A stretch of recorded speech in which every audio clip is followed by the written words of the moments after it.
Action. Nothing was ever going to be the same. Danger. If I slip up or if I turn my eye for just 1 second, someone could get the drop on me. Adventure. The Amazon River, they have a version of everything in North America except bigger and scarier. You're listening to Sea Story.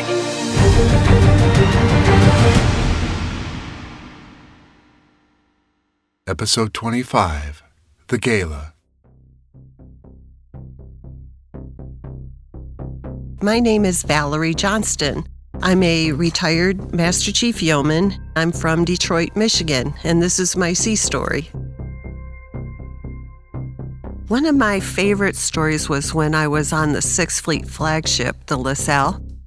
The Sixth Fleet would do these diplomatic port visits throughout the Mediterranean and the Black Sea.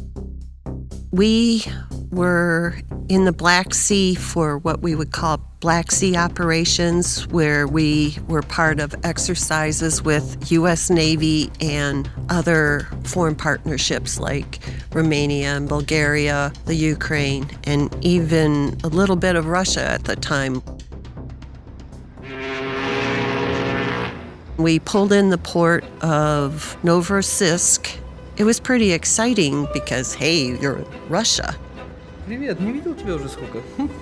First of all, whenever you step off a ship and into a foreign country that you're not familiar with, you always hope that you're going to come back. And that you're going to come back in one piece, because there's always a risk factor. The Navy does a very good job of saying, okay, these are the do's and don'ts. They would give us little handouts as to what to expect. Make sure you're dressed conservatively. You don't draw a lot of attention to you unnecessarily. It was exciting. Food and wine and cool stuff to buy and take home to have as a good memory in the years after when you're not so busy traveling. So that's what it's like. It's the adventure. The chiefs were invited to attend a flagship reception for the local Russians and the military that we were engaged in these exercises with. People were really fascinated to see a woman in uniform. It was really fun because I wound up talking to a lot of Russian women who were the wives of Russian military. And they wanted to know why I was there. Is your husband here? Is that why you're here? I said, oh no, my husband is at home taking care of our children. And they said, what? How did you do that? We want to know how you did that because we like that idea. I laughed and I apologized too. I apologized for laughing because I wasn't used to being asked that. But I could understand too, because everybody's life experience is different. And so it was fun to talk to them because it was something they truly had not seen. I don't know if they'd heard it before because we were Americans, but it was something that really caught them off guard. And they said, well, how did you find a man who was willing to do that? I said, it was luck, I would guess.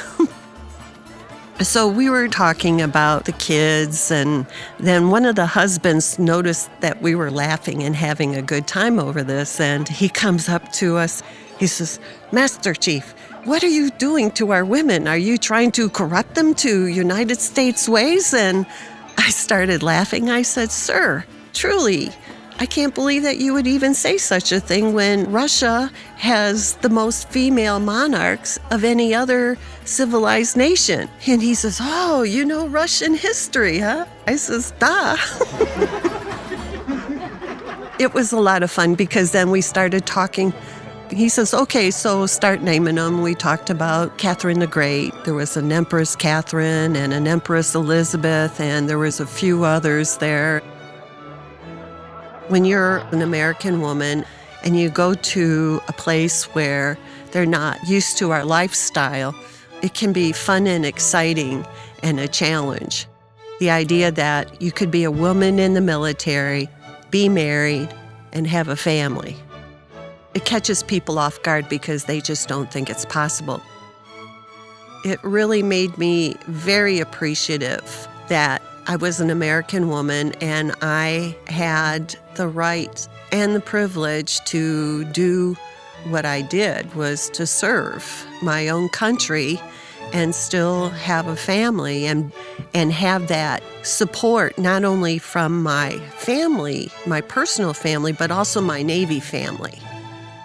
Those are the people that will make a difference as to whether or not you're going to get past that door or through a glass ceiling. If you really want adventure, you have to be willing to get out of your comfort zone. And that's what I did.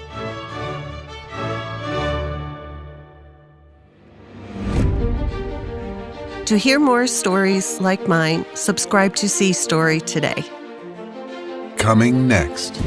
They tell you not to get tattoos, but the only thing that you could imagine and dream of is getting a tattoo.